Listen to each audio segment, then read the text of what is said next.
Dalam nama Bapa dan Putra dan Roh Kudus. Amin. Shalom.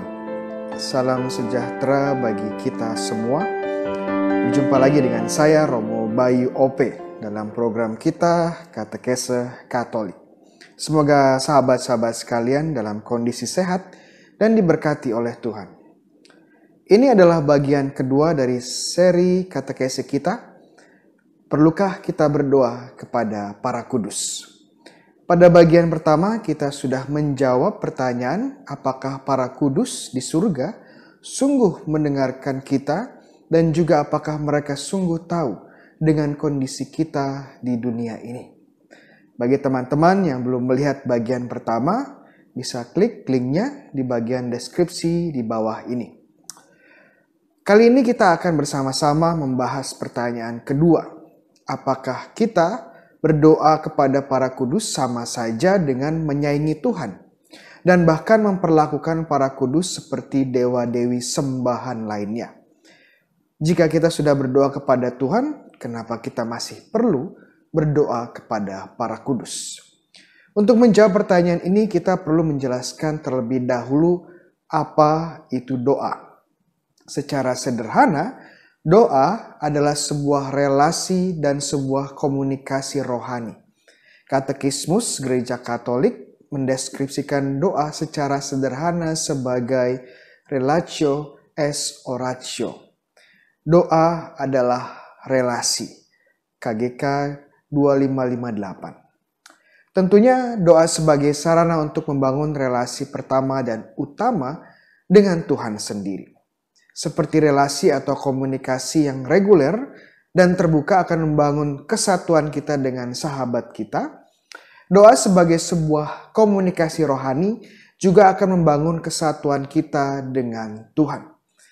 Namun untuk membangun relasi dengan yang personal dengan seseorang, bukan berarti kita harus berkomunikasi secara eksklusif dengan dia. Kita juga bisa membangun kedekatan dengan dia dengan membangun relasi dengan pihak-pihak di sekitar orang tersebut. Sehingga kita semakin mengenal dia dan dibawa lebih dekat lagi dengan dia. Nah, sama dengan relasi dengan Tuhan. Semakin kita dekat dengan Tuhan, semakin kita juga dekat dengan orang-orang kudus di sekitar Tuhan. Semakin kita dekat dengan orang-orang kudus, semakin kita juga mengenal dan dekat dengan Tuhan. Apakah berdoa kepada para kudus berarti menyembah para kudus tersebut? Tentu saja tidak. Saat kita berdoa kepada para kudus, kita selalu berdoa dalam Tuhan Allah Tritunggal. Tidak heran jika kita selalu membuat tanda salib di dalam nama Bapa dan Putra dan Roh Kudus saat kita berdoa. Dan dengan membuat tanda kemenangan ini, tanda salib ini, kita tidak membuat para kudus sebagai pesaing Tuhan. Atau bahkan kita bersekutu diam-diam di belakang Tuhan. Tidak. Namun dengan menyatakan nama Tritunggal yang Maha Kudus ini, di awal doa dan akhir doa kita, justru doa kepada para kudus menjadi sarana bagi kita bersama para kudus untuk memuji dan memuliakan Tuhan.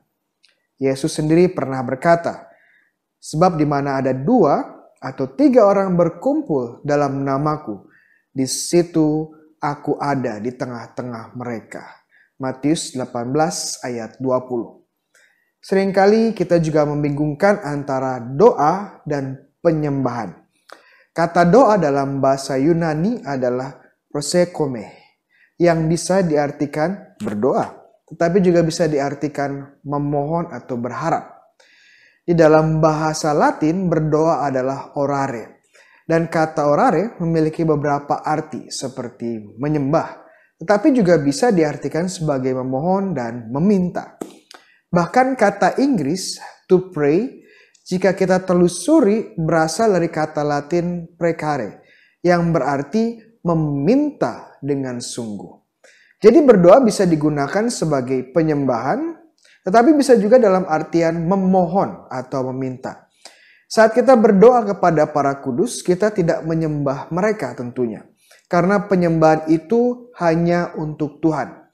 Tetapi doa kita kepada para kudus adalah sebenarnya sejatinya memohon kepada para kudus ini. Memohon apa? Kita memohon mereka untuk mendoakan kita. Memohon doa-doa mereka. Hal ini sama seperti halnya kita meminta orang-orang di sekitar kita, seperti romo, pastor, suster, pemimpin komunitas, atau orang tua kita, untuk mendoakan kita. Nah, jika kita memohon doa kepada orang-orang yang kita percaya dekat dengan Tuhan, karena kita percaya doa mereka akan didengar, tentunya doa-doa para kudus lebih didengar lagi Tuhan. Karena ingat, mereka telah bersatu dengan Tuhan secara sempurna.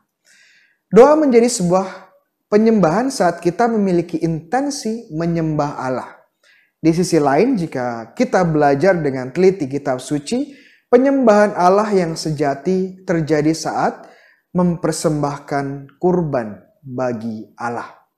Sejak Kain dan Abel, di persembahan mereka yang sederhana, sampai Musa yang menerima pewahyuan Allah tentang bagaimana melakukan kurban yang diatur secara rinci di kitab Keluaran dan Imamat, tokoh-tokoh di kitab suci mengenali dengan baik bahwa penyembahan sejati terjadi saat seseorang mempersembahkan kurban. Yesus sendiri mengerti ini, dan dia memberikan dirinya sendiri sebagai kurban yang sempurna yang menyelamatkan kita semua di salib. Contoh referensinya bisa dilihat di 1 Korintus bab 5 ayat 7 dan 1 Yohanes bab 2 ayat 2. Kita tidak dan dilarang bahkan untuk memberikan kurban persembahan kepada para kudus. Persembahan kurban hanya kepada Tuhan. Dan apa bentuk kurban persembahan kita? Tidak lain adalah ekaristi. Tentunya ekaristi sebagai doa dan kurban membutuhkan katekesis sendiri. Kemudian pertanyaan berikutnya. Kenapa kita perlu memohon doa kepada para kudus jika kita sudah berdoa kepada Tuhan? Jawabannya juga sebenarnya sederhana. Karena kitab suci sendiri memberi teladan bahwa kita perlu saling mendoakan sebagai bagian dari kasih kita kepada sesama. Seperti Yesus sendiri bersabda untuk mendoakan orang yang menganiaya kita. Matius 5:44. Nah, jika kita diajak oleh Yesus mendoakan orang yang membenci kita, tentunya kita pasti mendoakan orang yang kita kasihi. Sama juga dengan para kudus, karena sangat mengasihi kita melalui kasih Yesus sendiri, pasti mendoakan kita. Selain itu, Santo Paulus sendiri merupakan sosok yang terus memohon doa kepada jemaat-jemaat yang menerima suratnya. Seperti di surat kedua kepada umat di Tesalonika, bab 3. Jika Santo Paulus saja memohon doa, kita juga tentunya perlu memohon doa kepada orang-orang beriman, baik di dunia maupun yang sudah bersama Allah di surga. Kebiasaan dan praktek untuk memohon doa kepada para kudus sudah ada sejak gereja purba. Sebagai contoh, banyak ditemukan tulisan-tulisan di makam-makam orang Katolik kuno yang meminta agar orang yang telah meninggal tersebut mendoakan mereka yang masih hidup di dunia. Karena mereka percaya bahwa orang yang telah meninggal ini telah bersatu secara penuh dengan Yesus Kristus. Santo Cyprianus dari Kartage menulis pada tahun 252 Masehi tentang kesatuan doa yang tidak akan pernah dipatahkan, bahkan oleh kematian sekalipun. Saya mengutip, mari kita mengingat satu sama lain dalam kerukunan dan kebulatan suara. Mari kita selalu saling mendoakan. Marilah kita meringankan beban dan kesengsaraan dengan saling mengasihi. Bahwa jika ada di antara kita sesuai dengan rencana ilahi akan pergi dari sini lebih dahulu, cinta kasih kita dapat berlanjut di hadirat Tuhan. Dan doa kita untuk saudara dan saudari kita tidak berhenti di hadapan belas kasih Bapa. Sahabat-sahabatku, demikian katekese kita pada hari ini, pada kesempatan ini. Jika teman-teman punya komen, punya pertanyaan, silahkan ditulis di bawah kolom deskripsi. Dan jangan lupa untuk subscribe YouTube channel ini maupun follow IG kita. Dan jika teman-teman merasakan katekese ini bermanfaat, jangan lupa untuk di-share. Tuhan sertamu. Kita semua diberkati oleh Allah yang Maha Kuasa, Bapa, Putra, dan Roh Kudus. Amin.